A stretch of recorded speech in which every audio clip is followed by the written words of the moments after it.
Puji Tuhan, saudara. Tuhan Yesus sungguh baik. Bapa di sorga sungguh baik. Roh Kudus sungguh baik. Ketiganya yang esa sungguh-sungguh baik kepada kita. Bapa di sorga, katakan dalam firman Tuhan, Ia tidak menyayangkan anaknya sendiri, melainkan mengaruniakannya kepada kita. Masakan Dia menahankan segala sesuatu daripada kita.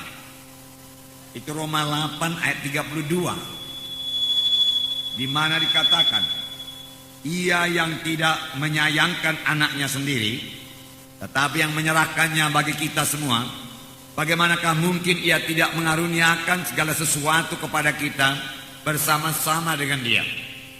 Berarti Tuhan mau mengaruniakan segala sesuatu yang kita butuhkan lama kita hidup dalam dunia ini. Firman Tuhan juga berkata, Aku datang supaya domba itu beroleh hidup yang berkelimpahan. Firman Tuhan juga berkata, Marilah kamu sekalian yang letih dan berbeban berat, Aku memberi sentosa kepadamu. Firman Tuhan juga berkata, Damai-Ku kuberikan padamu, lebih daripada damai dunia ini. Jadi Tuhan menghendaki saudara menang. Tuhan menghendaki saudara keberkatan. Tuhan menghendaki semua kita ini sehat dan kuat. Karena Tuhan telah mengangkat semua penyakit kita. Dia telah berbilur-bilur untuk menyembuhkan kita. Penyakit bukan daripada Tuhan. Bahkan kalau ada yang masih sakit pada saat ini, dengarkanlah firman Tuhan ini.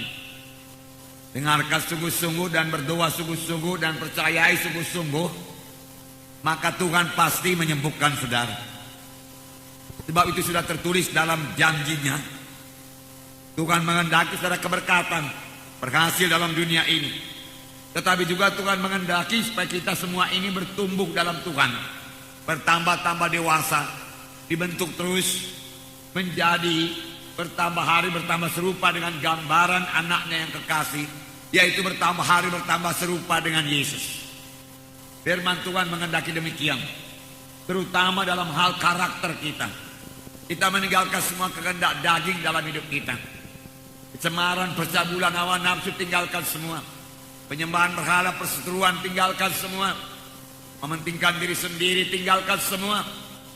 Mulai mengasihi Tuhan, mengasihi jiwa-jiwa yang lain. Tuhan mau menjawab doa saudara. Tuhan mau menyatakan kuasanya dalam hidup saudara. Tuhan mau memberkati kita, memberkati KKS kita. Ini semua kehendak Tuhan, masih banyak lagi. Bahkan Tuhan menghendaki sidang yang besar, gereja yang besar. Untuk penduduk kota Medan yang 2 juta ini, saudaraku. Saudara, Tuhan tidaklah keberatan memberikan 10% saudaraku, untuk beribadah kepada Tuhan pada tempat kita ini, saudaraku. Itu kehendak Tuhan. Firman Tuhan berkata, tidaklah ia gemar seorang pun binasa, tapi supaya sekaliannya sampai kepada pertobatan. Firman Tuhan berkata. Nah, Tuhan mau memberikan, tetapi ada bagian kita, saudaraku. Biar kita memiliki sidang yang besar, gereja yang besar. Lebih besar gereja itu, lebih banyak yang bisa kita berbuat buat Tuhan. Gereja yang kecil memang ada baiknya. Gereja yang 100-200 orang, semua anggota saling mengenal satu dengan yang lain, beroleh persekutuan yang erat, satu sama lain, saling mendoakan, persekutuan intim, saudaraku, tolong menolong. Tetapi hal seperti itu bisa juga dilakukan di dalam gereja yang besar, terutama dalam kebaktian-kebaktian di KKS, di mana dalam kebaktian KKS kita juga memiliki persekutuan yang intim, saling tolong menolong satu dengan yang lain dan sebagainya. Dengan gereja yang besar, saudaraku, kita boleh melakukan pekerjaan Tuhan yang besar, terutama dalam penginjilan. Kita boleh mencapai jiwa-jiwa di luar sana yang begitu banyak terhilang. Yesus mengasihi mereka, dan Tuhan memakai sidangnya, memakai saudara, memakai saya untuk itu. Sidang yang kecil tentunya boleh menginjil juga, dan harus menginjil tentunya. Tetapi jangkauannya juga tentunya kecil. Oleh sebab itu mari kita miliki sidang yang besar. Mari miliki KKS yang berbelah. Jangan puas dengan KKS yang 10 orang, bahkan ada yang kurang daripada 10 orang. Mari bangunkan KKS kita. Ini bagi semua kita, bukan hanya bagi pemimpin-pemimpin KKS saja. Memiliki KKS 10, 15, 20, 25, 30, 40, kemudian belah menjadi 2 dan seterusnya. Supaya kita dapat menggenapkan amanat agung pada akhir zaman ini, saudara, pada akhir zaman ini. Tuhan mau memberkati, Tuhan mau menolong, Tuhan mau menyatakan kuasanya, Tuhan mau mendengarkan doa kita, menjawab doa kita, saudara. Tetapi untuk ini kita harus bersungguh-sungguh, kita harus berdoa sungguh-sungguh, kita harus melayani sungguh-sungguh, kita harus bersaksi sungguh-sungguh, kita harus menyembah Tuhan sungguh-sungguh, kita harus patuh sungguh-sungguh, semuanya sungguh-sungguh, sungguh-sungguh, sungguh-sungguh. Kerja keras sungguh-sungguh. Itu banyak topik firman Tuhan pada hari ini juga kesungguhan hati. Sungguh-sungguh, sungguh-sungguh. Yang perlu kita cek pada hari ini, seberapa besarkah kesungguhan hati kita? Seberapa besarkah kesungguhan hati kita untuk berdoa kepada Tuhan? Mohon kuasa Tuhan. Seberapa besarkah kesungguhan hati kita, kerinduan hati kita untuk sembuh daripada penyakit? Kalau kita sakit, seberapa besarkah kemauan kita untuk sembuh? Kesungguhan hati kita untuk sembuh. Seberapa besarkah itu? Seberapa kuatkah kemauan hati kita? Seberapa teguhkah kemauan hati kita itu? Saudaraku, sebab itu menunjukkan iman kita. Seberapa kuatkah kemauan kita untuk memiliki KKS yang berbelah? Seberapa kuatkah kemauan kita untuk mencapai jiwa-jiwa di luaran sana? Kalau kita bersungguh-sungguh dan bekerja dengan sungguh-sungguh, Tuhan pasti menyertai, memberkati dan memberikan keberhasilan. Seberapa kuatkah kesungguhan hati kita? Seberapa kuatkah kemauan kita? Seberapa kuatkah kerinduan kita untuk mengikut Tuhan, untuk mematuhi Tuhan, untuk melayani Tuhan? Itu yang menentukan berkat yang akan kita terima. Itu menentukan keberhasilan yang akan kita terima. Dimulai daripada kesungguhan hati, kesungguhan hati, kesungguhan hati. Tidak mau mundur walaupun ada halangan-halangan. Itu menunjukkan kesungguhan hati yang kuat, yang teguh, yang tidak bisa digoyangkan. Dan Tuhan melihat dari sorga. Dan Tuhan pasti menjawab kita. Amin, saudara. Jadi kesungguhan hati untuk maju. Kesungguhan hati menjadi orang rohani. Orang yang suci, yang meninggalkan semua perkara-perkara duniawi ini. Seberapa besarkah kesungguhan hati kita? Saya akan membacakan satu contoh dari Markus pasal 5 mengenai seorang perempuan yang sakit 12 tahun. Sudah sering kita baca ini, tetapi pada hari ini kita lihat dari kesungguhan hatinya, dari kemauannya untuk sembuh. Seberapa kuatkah kemauannya untuk sembuh? Dia tidak mau menyerah. Dia mengatasi sebuah halangan-halangan. Dia bertahan terus untuk hidup. Dia tidak menyerah kepada penyakit, tidak menyerah kepada kematian. Markus pasal 5 ayat 25 sampai 34. Markus pasal 5 ayat 25 sampai 34. Mari kita baca bersama-sama. Mari kita baca bersama-sama. Adalah di situ seorang perempuan yang sudah 12 tahun lamanya menderita pendarahan. Ia telah berulang-ulang diobati oleh berbagai tabib, sehingga telah dihabiskannya semua yang ada padanya. Namun sama sekali tidak ada faedahnya. Malah sebaliknya keadaannya makin memburuk. Dia sudah mendengar berita-berita tentang Yesus. Maka di tengah-tengah orang banyak itu ia mendekati Yesus dari belakang dan menjamah jubahnya. Sebab katanya, asal ku jamah saja jubahnya aku akan sembuh. Seketika itu juga berhentilah pendarahannya dan ia merasa bahwa badannya sudah sembuh dari penyakitnya. Pada ketika itu juga Yesus mengetahui bahwa ada tenaga yang keluar dari dirinya. Lalu ia berpaling di tengah orang banyak dan bertanya, siapa yang menjamah jubahku? Murid-muridnya menjawab, engkau melihat bagaimana orang-orang ini berdesak-desakan dekatmu, dan engkau bertanya siapa yang menjamah aku. Lalu ia memandang sekelilingnya untuk melihat siapa yang telah melakukan hal itu. Perempuan itu yang menjadi takut dan gemetar ketika mengetahui apa yang telah terjadi atas dirinya, tampil dan tersungkur di depan Yesus dan dengan tulus memberitahukan segala sesuatu kepadanya. Maka katanya kepada perempuan itu, "Hai anakku, imanmu telah menyelamatkan engkau. Pergilah dengan selamat dan sembuhlah daripada penyakitmu itu." Nah, saudara, perempuan ini sudah sakit 12 tahun. Selama 12 tahun itu dia tidak menyerah kepada penyakitnya. Kemauannya untuk sembuh begitu besar. Dia berkata, "Aku bisa sembuh, aku bisa sembuh, aku bisa sembuh." Apapun kata orang penyakitku ini, aku mau sembuh. Aku pasti sembuh. Aku pasti sembuh. Bisa. Dia tidak menyerah kepada penyakitnya. Itu sebabnya dia bisa bertahan 12 tahun dengan penyakit yang parah, penyakit pendarahan. Kalau saja dia menyerah dan dia berkata, tidak ada harapan lagi, dia tidak akan sampai bertemu dengan Tuhan Yesus. Paruh jalan dia sudah meninggal dunia. Tetapi setelah dia berkata, "Aku bisa sembuh. Aku mau sembuh. Aku tidak mau mati. Aku tidak mau menyerah." Tidak mau menyerah. Ini yang membawanya bertemu dengan Tuhan Yesus. Tuhan membuka jalan kepada perempuan yang sakit 12 tahun ini. Nah, seberapa besarkah kemauan kita untuk sembuh? Ada Tuhan Yesus yang menyembuhkan kita. Kesembuhan sudah tersedia bagi kita.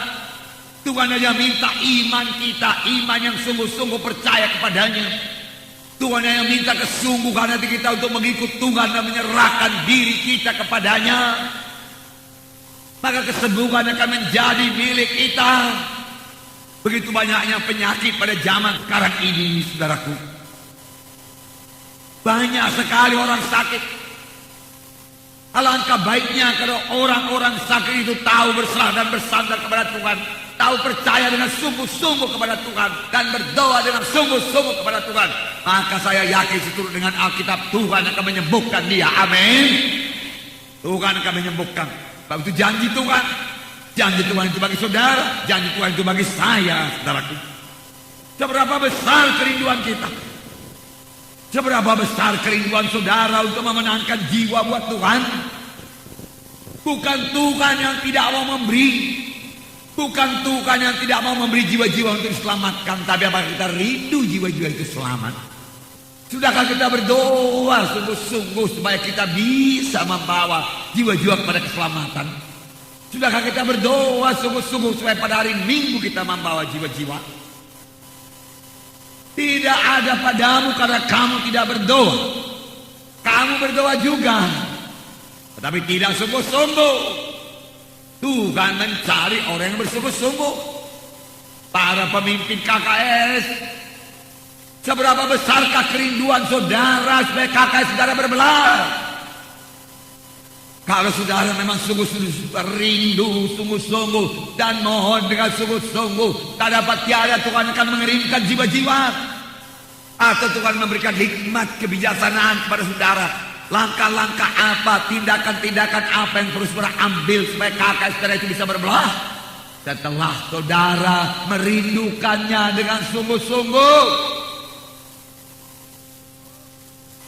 Seberapa besar itu, saudaraku? Saya katakan tadi, jangan berpuas dengan KKS yang 10, 15, 20. Maju terus sampai 40, berbelah menjadi 2, kemudian berbelah lagi. Jangan katakan tidak mungkin, sebab Tuhan kita Tuhan yang luar biasa. Tuhan kita, saudaraku, yang mengatasi segala persoalan-persoalan. Jangan katakan daerah ini susah. Tidak ada daerah yang terlalu berat kepada Tuhan. Kuasa Tuhan luar biasa. Tapi apakah kita sudah sungguh-sungguh berdoa? Kalaupun kelihatannya pintu-pintu tertutup buat keselamatan, sudahkah kita berdoa, Bu, supaya Tuhan membukakan pintu-pintu keselamatan bagi jiwa-jiwa itu? Seberapa besarkah kerinduan hati kita, kesungguhan hati kita, saudaraku? Tuhan lihat itu semua dan Tuhan jawab, saudaraku. Seberapa besarkah kerinduan hati kita berdoa supaya Roh Kudus turun dalam KKS kita? Seberapa besarkah kerinduan kita untuk bersekutu dengan Roh Kudus? Itu semua menentukan kehadiran Tuhan. Seberapa besarkah kerinduan kita buat urapan Tuhan, buat kuasa dan tanda ajaib, saudaraku. Dimulai dari kerinduan, kemudian dengan sungguh-sungguh mohon kepada Tuhan. Mari bergerak. KKS adalah pusat penginjilan dan pemuritan. Dua perkara, itu pengenapan amanat agung. Seberapa besarkah kesungguhan hati kita untuk menginjil, untuk memenangkan jiwa-jiwa. Biarlah kasih Tuhan memenuhkan kita pada hari ini, supaya kita mulai melihat jiwa-jiwa yang terhilang, mulai mengasihi mereka, mulai berdoa buat mereka dengan sungguh-sungguh, supaya Tuhan membuka jalan dan saudara boleh bersaksi, kemudian saudara boleh membawa mereka di kebaktian ini sampai kepada keselamatan, pelayaninya, mengajaknya training, baptisan, terus kebaktian, sehingga mereka bertumbuh dalam Tuhan, ikut KKS. Itu semua pelayanan yang harus dikerjakan dengan sungguh-sungguh, didoakan dengan sungguh-sungguh, dilayani dengan sungguh-sungguh. Amin, saudara. Itu yang diminta Tuhan supaya kita berbuat. Jikalau semua perkara ini ada padamu dan bertambah-tambah, inilah yang menahan kamu daripada malas dan daripada buta rohani. Banyak anak-anak Tuhan tidak tahu apa yang dia perbuat. Mari masuk dalam gerakan Roh Kudus. Mari masuk dalam pelayanan. Saudara boleh bertumbuh dalam Tuhan, bertumbuh dalam Tuhan. Sekarang begitu mudah di kota Medan ini. Marilah bekerja pada akhir zaman ini, saudaraku. Sebentar Yesus akan datang, saudara. Sebentar Yesus akan datang. Kumpulkanlah harta yang kekal di sorga. Jangan harta dunia ini, saudaraku. Dalam gejolak-gejolak keuangan seperti sekarang ini, saudara, uang itu bisa habis begitu saja, saudara.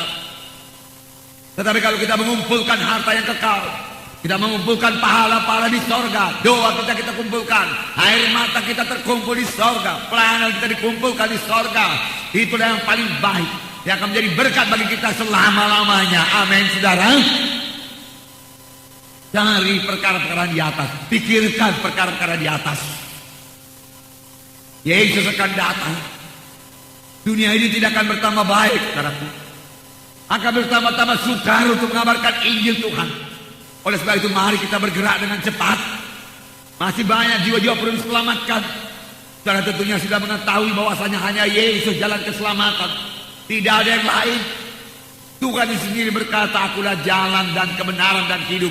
Seorang pun tidak sampai kepada Bapa kalau tidak melalui aku. Tidak ada jalan yang lain. Hanya Yesus saja jalan. Tidak ada juru selamat yang lain, hanya ada Yesus. Kebenaran kita, kebaikan kita, sumbangan kita, pertolongan kita semuanya baik, saudaraku. Tetapi tidak bisa membawa kita ke sorga. Dan kalau diukur dengan kesucian Tuhan, itu semua hanya sebagai kain lapuk saja di hadapan Tuhan. Yesaya 64 mengatakan, saudara, dengan anugerah itu kami selamatkan oleh sebab iman. Itu bukan hasil pekerjaanmu, tapi itu karunia Allah. Jangan seorang memegahkan dirinya. Mari bawa jiwa-jiwa sebanyak-banyaknya. Mari berdoa dengan sungguh-sungguh. Jangan biasa-biasa saja. Kalau biasa-biasa saja belum berhasil, lakukan yang luar biasa. Amin. Kalau doa 1 jam belum berhasil, berdoa 2 jam, saudaraku. Itu namanya, saudaraku, bersungguh-sungguh, bersungguh-sungguh. Pada permulaan sidang ini kami melayani dengan satu tekad, dengan kebulatan hati. Sidang ini mesti hidup, mesti bertumbuh, tidak mau menyerah apapun halangan. Walaupun ada saatnya kami dipanggil polisi, dipanggil pengadilan dan lain sebagainya, kami maju terus. Pelayanan waktu itu tidak seperti di kota, mudah. Dengan naik sudako sebentar sampai bisa mengunjungi. Kami naik mobil pun berjam-jam bergumul dengan jalan yang berlumpur. Kemudian kalau mobil tidak bisa jalan terus, jalan kaki ke tempat tujuan. Dijumpai orang-orang kampung, orang-orang desa, dikabarkan Injil, gereja mesti berdiri, gereja mesti berdiri. Dan memang berhasillah berdiri gereja di kampung itu, saudara. Harus berhasil, tidak ada jalan mundur. Harus berdoa dengan bersungguh-sungguh, mencucurkan air mata dengan bersungguh-sungguh. Tiap kali mau berangkat menginjil, mencucurkan air mata. Dahulu sebelum mencucurkan air mata, saya tidak berangkat. Saya sudah mencucurkan air mata karena mengasihi Tuhan dan mengasihi jiwa-jiwa itu, saudara. Pelayanan menjadi begitu ringan kepada saya. Tidak berat lagi menempuh perjalanan yang berat itu. Karena sudah mengasihi jiwa-jiwa dan rindu melihat keselamatan mereka.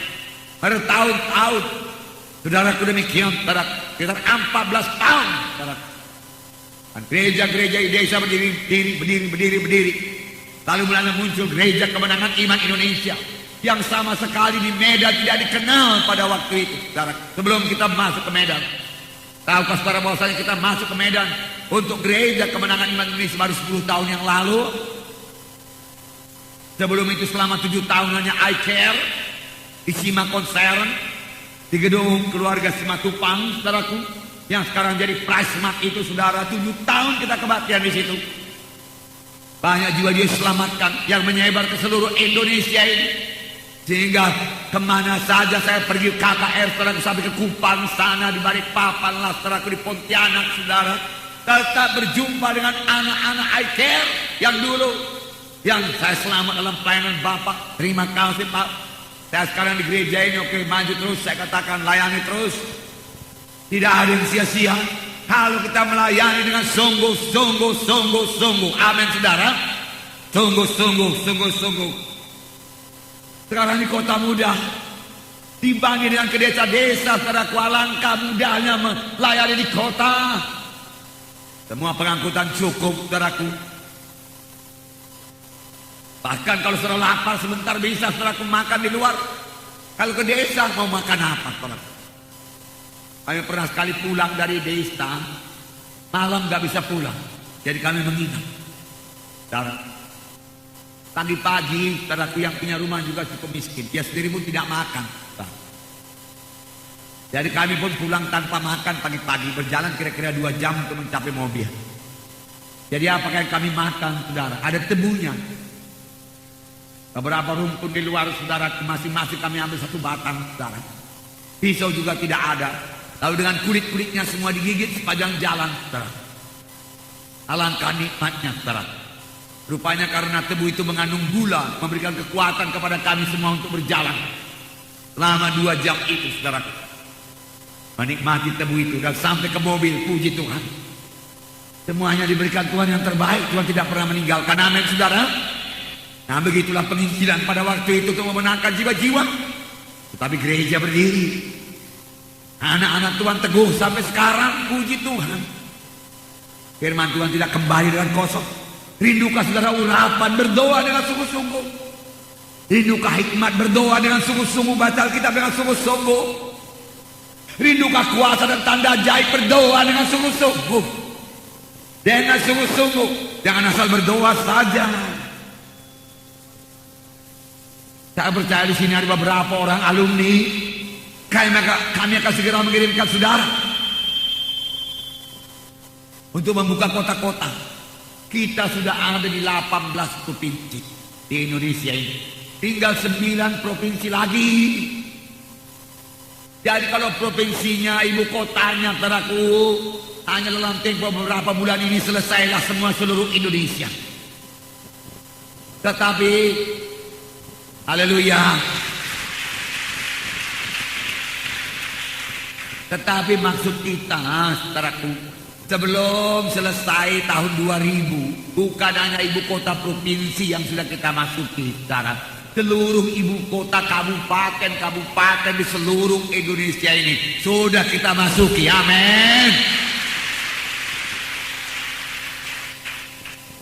Itu goal kita. Kemudian kita bergerak ke luar negeri, saudara. Tidak ada yang mustahil. Tuhan kita Tuhan yang besar. Tapi apakah kita bersungguh-sungguh hati untuk ini? Para alumni mari bersungguh-sungguh hati, punya tekad yang bulat, tidak mundur. Dan saya mau mengatakan kepada saudara-saudara, mengerjakan pekerjaan Tuhan pasti ada halangan. Pasti ada tantangan. Cuma di mana-mana ada setan.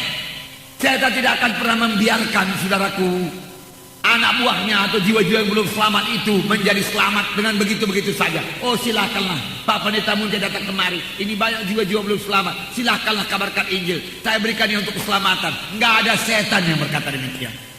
Dia akan menghalangi di mana bisa.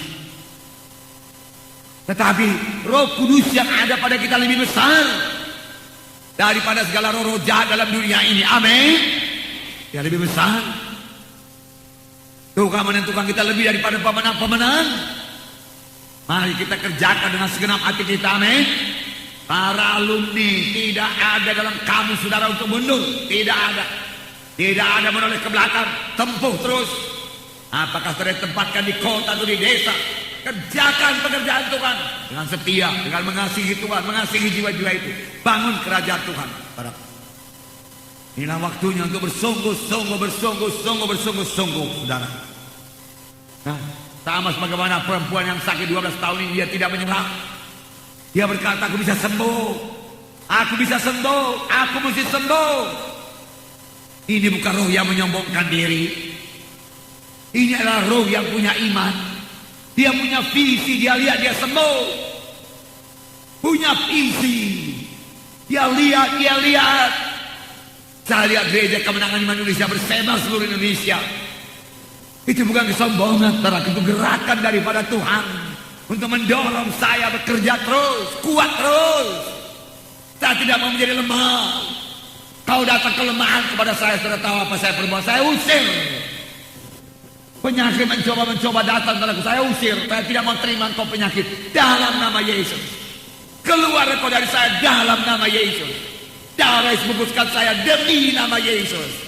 Kelemahan tidak boleh menguasai saya dalam nama Yesus. Dalam nama Yesus. Amin, saudara. Dan Tuhan mendengarkan doa kita. Jangan terima penyakit. Jangan terima. Miliki visi yang teguh. Kalau saudara sakit, lihat saudara sembuh. Sama sebagaimana perempuan yang sakit 12 tahun ini, dia lihat dia sembuh. Kalau saudara belum keberkatan, lihat saudara keberkatan, amin. Kita rajin memberi kepada Tuhan, amin. Nah, itu kehendak Tuhan, saudara. Lihat jiwa-jiwa selamat dalam pelayanan saudara. Lihat saudara bersaksi. Roh Kudus memberikan kemampuan kepada saudara untuk bersaksi. Perempuan yang sakit 12 tahun tidak menyerah. Kalau barangkali orang berkata, wah sudah 12 tahun kau sakit, hartamu sudah habis, sudah cukup banyak dokter yang kau datangi, bahkan kau sudah bikin dukun, tabib-tabib, gak sembuh juga, macam mana lagi lah kadang kau itu berkali, gak ada harapan lah sama kau. Tapi perempuan ini berkata, bisa, aku bisa sembuh, aku bisa sembuh, aku bisa sembuh, aku bisa sembuh. Amin, saudara. Dia berkata, aku bisa sembuh, aku bisa berhasil, aku bisa kuat, aku bisa, amin.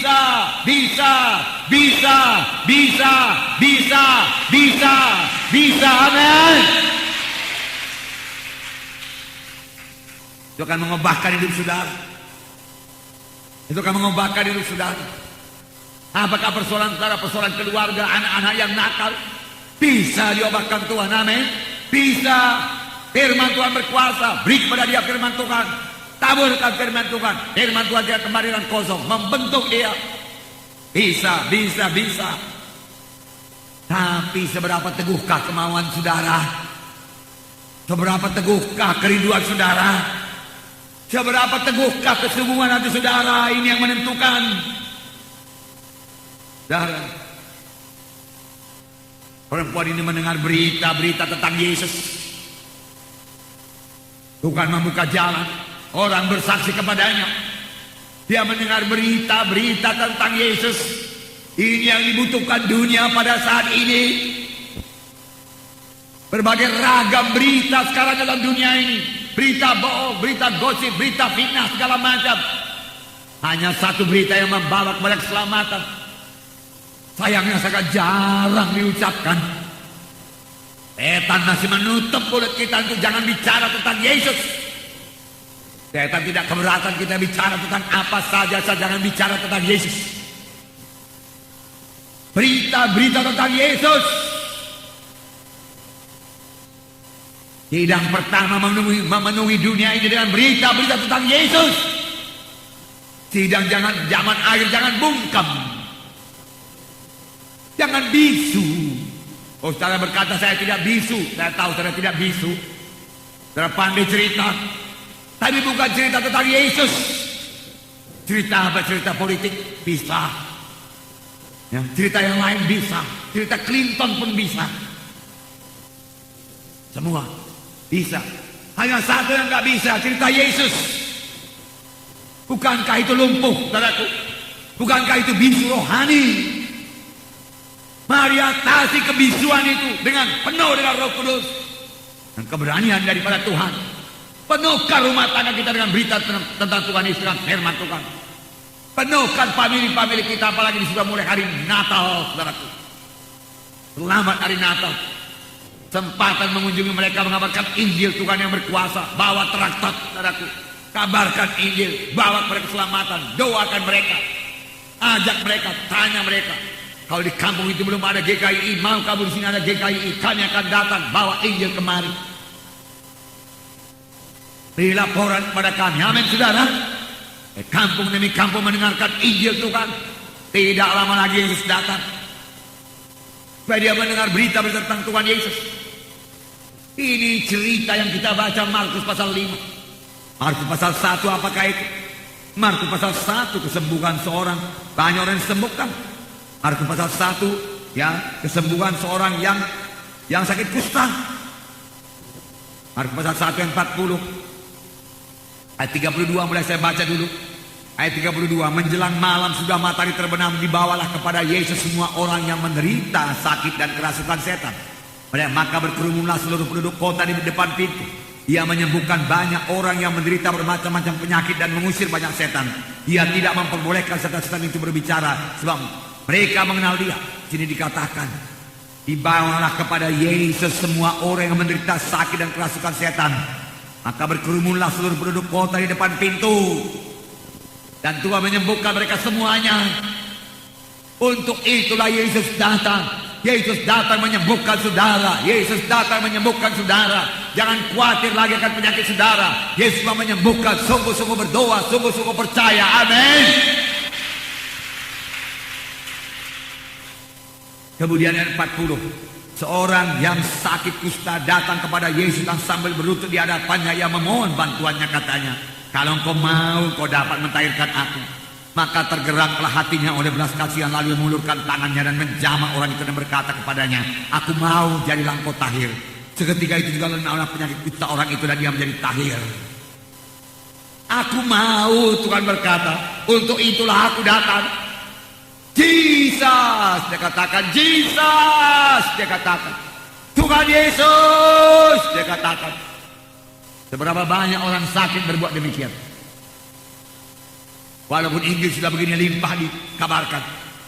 Kerap kali yang pertama dipanggil dokter, lalu dipikir obat. Dan kalau penyakit parah, yang dipikir apa? Ambulans. Tetapi di sini orang kusta ini, Yesus, Tuhan Yesus, dia katakan.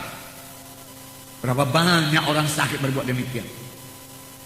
Berapa banyak orang yang diambang pintu maut berseru kepada Tuhan Yesus demikian. Belajar daripada Alkitab, jadilah orang rohani. Ya, yakin dia tidak akan sampai mati kalau umurnya pun masih muda. Kalau dia tahu berseru kepada Tuhan, berserulah olehmu kepadaku, maka aku akan menjawab engkau. Berseru dengan sungguh-sungguh, Jesus, dia katakan. Sekali lagi berseru dengan sungguh-sungguh. Jangan sungkan-sungkan menyeru nama Yesus. Jangan berat mulut kita berseru nama Yesus. Berseru. Berseru. Bebaskan hati saudara, bebaskan iman saudara, bebaskan suara saudara. Yesus, tolong saya. Yesus berhenti. Dan hati Yesus tergerak oleh belas kasihan. Hati Yesus tergerak oleh belas kasihan. Mengulurkan tangan kepada orang Yahudi tidak boleh. Sentuhan pun saudaraku dengan orang sakit kusta tidak boleh.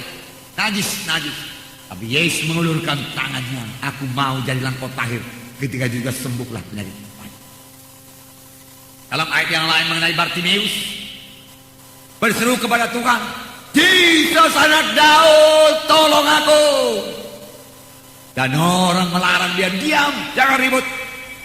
Makin kuat Bartimeus berseru, Jesus anak Daud, tolong saya. Jesus, tolong saya. Yesus berhenti. Panggil dia kepada. Apa diperbuat Bartimeus? Bartimeus membuangkan jubahnya. supaya lebih cepat jumpa dengan Yesus. Ini kesungguhan hati. Sungguh-sungguh berseru, sungguh-sungguh berdoa, membuang semua halangan-halangan. Apa yang kau mau supaya kuberikan kepadamu? Itu pertanyaan Tuhan Yesus. Tuhan, supaya aku dapat melihat.